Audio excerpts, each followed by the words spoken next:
అందరికీ నమస్కారం. This is Harnath, chartered accountant 7/1 Arundelpet, Guntur.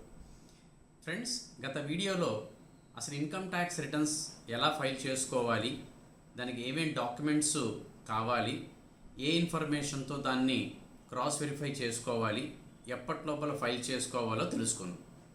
ఆ వీడియో చూసిన తర్వాత కొంతమంది మిత్రులు ఫోన్స్ చేసి, సార్ ఇప్పుడు మాకు ఆన్లైన్లో డేటా వచ్చింది, అయినా సరే చేసుకోవటం వల్ల మాకు వచ్చే లాభాలేంటి, చేయకపోతే వచ్చే నష్టాలేంటి, కాన్సిక్వెన్సెస్ ఏంటి అని చెప్పనేది కొంతమంది అడిగారు.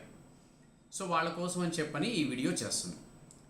మీరు అసలు ఇన్కమ్ ట్యాక్స్ రిటర్న్స్ ఫైల్ చేసుకోవటం వల్ల వచ్చే లాభాలు ఏంటని చెప్పనేది చూస్తే, ఒకటి, మీకు ఆల్రెడీ 26 ASలో కానీ ఏఐఎస్లో కానీ డేటా ఉంటే గనక, టీడీఎస్ కూడా ఉంటే, ఇన్ టైంలో కనుక రిటర్న్ ఫైల్ చేసుకుంటే, అంటే ఈ నెల 31 లోపల కనుక మీరు రిటర్న్ ఫైల్ చేసుకుంటే లాస్ట్ ఫైనాన్షియల్కి సంబంధించి మీరు ట్యాక్స్ లయబిలిటీలోకి రాకుండా కూడా మీరు టీడీఎస్ కనుక ఉంటే రీఫండ్ని క్లెయిమ్ చేసుకోవచ్చు.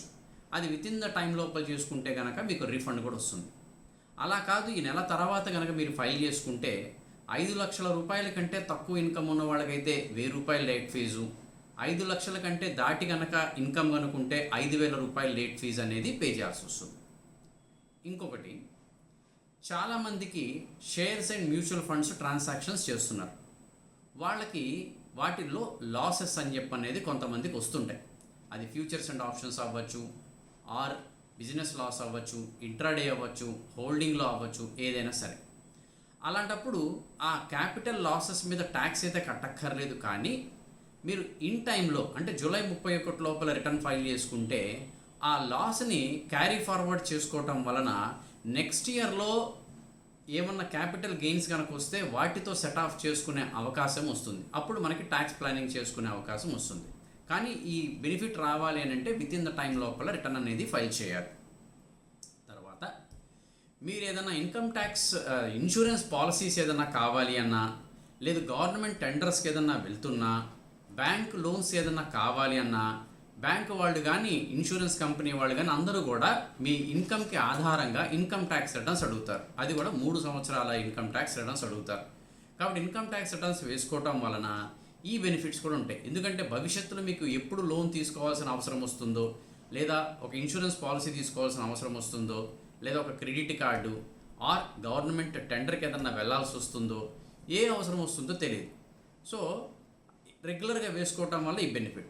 సార్ ఏముంది సార్, అప్పుడు అవసరం వచ్చినప్పుడు వేసుకుంటాం కదా. బ్యాంకు వాళ్ళు మీకు వచ్చే 3 సంవత్సరాల రిటర్న్స్కి ఒక రిటర్న్కి మినిమం ఒక 6 months గ్యాప్ ఉండాలి అని చెప్పని ఒక కండిషన్ పెడుతున్నారు. కాబట్టి రెగ్యులర్గా మీరు వేసుకోవటం వల్ల రేపు ఎప్పుడన్నా ఎమర్జెన్సీగా మీకు అవసరం వస్తే మీకు ఈ ఇన్కమ్ ట్యాక్స్ రిటర్న్స్ మీకు ఉన్న ఆదాయానికి ఆధారం అవుతుంది.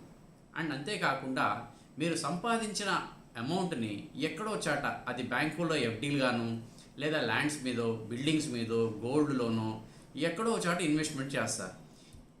రేపు ఎప్పుడైనా డిపార్ట్మెంట్కి ఈ ఇన్వెస్ట్మెంట్స్కి సోర్స్ ఎక్కడి నుంచి వచ్చిందని చెప్పాలి అంటే ఆధారం మీకు ఇన్కమ్ ట్యాక్స్ రిటర్న్సే అవుతుంది. కాబట్టి ఈ రకంగా మీరు ఇన్కమ్ ట్యాక్స్ రిటర్న్స్ వేయటం వలన, ఇన్ టైం వేసుకోవటం వలన మీకు ఫైనాన్షియల్ ప్లానింగ్గా కూడా ఉపయోగం అనేది పడుతుంది. అండ్ ఇన్ టైంకి వేసుకోవటం వల్ల ఇంట్రెస్ట్ సెక్షన్ 234A కింద ఇంట్రెస్ట్ని కూడా మీరు అవాయిడ్ చేసిన వాళ్ళు అవుతారు ఇన్ టైంలో వేసుకోవటం వల్ల. అలాగే మీరు 26 ASలో కానీ ఏఎస్లో కానీ డేటా వచ్చి ఐటీ రిటర్న్ వేసుకోకపోతే మీ యొక్క అసెస్మెంట్ని బెస్ట్ జడ్జిమెంట్ కింద చేయడానికి అవకాశం ఉంటుంది, లేదా స్క్రూటినీ కింద సెలెక్ట్ చేసే అవకాశం కూడా ఉంటుంది. అండ్ కొంతమందికి క్రెడిట్ కార్డ్ ట్రాన్సాక్షన్స్ మాత్రమే వస్తుంటాయి. అటువంటి వాళ్ళు కూడా వేసుకోకపోతే దానికి కూడా రేపు మీకు 142(1) నోటీస్ కానీ, 143(1) కింద స్క్రూటినీ నోటీస్ కానీ, లేదా 144 బెస్ట్ జడ్జిమెంట్ అసెస్మెంట్ కానీ నోటీస్ కానీ వచ్చే అవకాశాలు ఉంటాయి. అంతేకాకుండా రేపు మీరు కానీ భవిష్యత్తులో మీరు కానీ మీ పిల్లలు కానీ అబ్రాడ్ చదువుకోవటం కోసం కనుక అబ్రాడ్ వెళ్ళాల్సి వచ్చినా, లేదు విజిట్ కోసం అబ్రాడ్ వెళ్ళాల్సి వచ్చినా, వీసా అప్పుడు ఒక chartered accountant report, network certificate కావాల్సి వస్తుంది. అప్పుడు మీకు ఆదాయం ఎంత ఉంది అని చెప్పడానికి ఆధారం మీకు ఇన్కమ్ ట్యాక్స్ రిటర్న్సే అవుతుంది. సో అబ్రాడ్ వెళ్ళాలనుకుంటున్న వాళ్ళు కానీ, లేదంటే పిల్లల్ని పంపించాలనుకుంటున్న వాళ్ళకి కూడా ఈ ఐటీ రిటర్న్స్ వేసుకోవటం వల్ల ఉపయోగం అనేది ఉంటుంది. అండ్ వేసుకోకపోతే వచ్చే నష్టాలు, ఇందాక లేట్ ఫైలింగ్ ఒకటి ఫీజు పడుతుందని చెప్పనుకున్నాం. ఇది ఈ నెలాఖరు లోపలే నెల దాటితేనేమో 1000 రూపాయలు, తర్వాత 5 లక్షలు దాటితే 5000 రూపాయలు పడుతుంది అనుకున్నాం. And carry forward loss benefit కోల్పోతారు. అలాగే మీరు ట్యాక్స్ కట్టవలసి వచ్చి కూడా కట్టకుండా ఫైల్ చేయకుండా ఉంటే ఇంట్రెస్ట్ కూడా మీకు 234A కింద ఇంట్రెస్ట్ పడుతుంది, స్క్రూటినీ కూడా పడుతుంది. అండ్ మీకు వచ్చే రీఫండ్స్ మీద కూడా మీరు వడ్డీ అనేది కోల్పోవాల్సి వస్తుంది.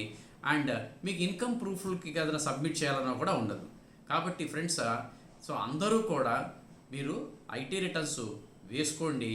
అండ్ అసలు కంపల్సరీగా వేయాలా లేదా అని చెప్పానంటే మీ బ్యాంక్ స్టేట్మెంట్స్ని తీసుకొని మీరు చార్టర్డ్ అకౌంటెంట్ దగ్గరికి వెళ్ళి ఒకసారి కన్సల్ట్ అవ్వండి.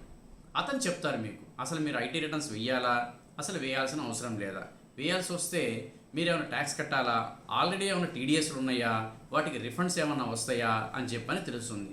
చివరి నిమిషంలో మీరు ఆడిటర్ దగ్గరికి వెళ్తే ఆయన వీటన్నిటిని క్రాస్ వెరిఫై చేసి ఫైల్ చేయడం చాలా ఇబ్బందిగా ఉంటుంది. కొంతమంది క్యాష్ ట్రాన్సాక్షన్స్ విపరీతంగా చేస్తున్నారు బ్యాంక్ అకౌంట్స్లో. అలాంటి క్యాష్ ట్రాన్సాక్షన్స్ కూడా చేసి అసలు ఎందుకు చేశారు ఏంటనేది అనలైజ్ చేసి రేపు భవిష్యత్తులో ఎప్పుడైనా సరే మనకి 10 సంవత్సరాల వరకు నోటీస్ రావడానికి అవకాశం ఉంది. అండ్ కొన్ని ఎక్స్ట్రీమ్ కేసెస్లో ప్రాసిక్యూషన్ కూడా ఉంటుందండి. 3 నెలల నుంచి 7 సంవత్సరాల వరకు ఐటీ రిటర్న్స్ వేయాల్సిన లైబిలిటీ ఉండి వేయకపోతే కనుక 3 నెలల నుంచి 7 సంవత్సరాల వరకు ప్రాసిక్యూషన్ అంటే జైలు శిక్ష పడే అవకాశాలు కూడా ఉన్నాయి. కాబట్టి ఫ్రెండ్స్, అసలు వెయ్యాలా లేదా అని చెప్పంటే ఇవన్నిటి జాగ్రత్తగా తీసుకొని దాని ప్రకారంగా మీరు రిటర్న్స్ వేయాల్సి వస్తే ఇన్ టైంకి వేయండి. మరిన్ని సలహాల కోసం you can consult me at 9885678619 లేదా కామెంట్లో మీరు మీ యొక్క క్వరీని కనుక తెలియజేస్తే నేను రిప్లై ఇచ్చేస్తాను. సో మరిన్ని విషయాల కోసం stay tune to our channel CA Harnath. Please subscribe to our channel, share this video and like this video. Thank you very much. Harnath, Chartered Accountant.